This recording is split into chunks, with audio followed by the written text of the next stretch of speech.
Hello everyone. So in this technical video we will demonstrate how we can set up or uninstall our WSL. To see what WSL we have installed, we can have a command WSL hyphen hyphen list, where you can see on screen that I have two Ubuntu environment has been set up on my machine. So if I want to uninstall any one of them, let's say I want to uninstall first one, so keep in mind that it is a case sensitive. I need to select the distribution name accordingly.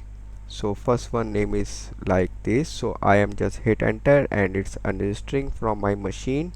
Let me refresh on my Windows site. Okay, so you can see one instance has been gone, so only one instance has been remaining. If I want to reinstall install, so I need to go Microsoft Store.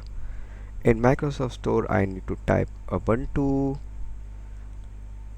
and then I from Microsoft Store I can have a multiple versions available depending on my need. I can go and select any one of them. All I'm going to select one.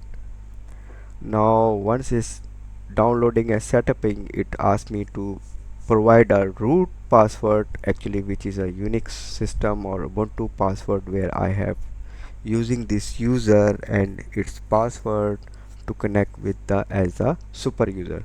So I'm going to give it any name, for example my user in my case.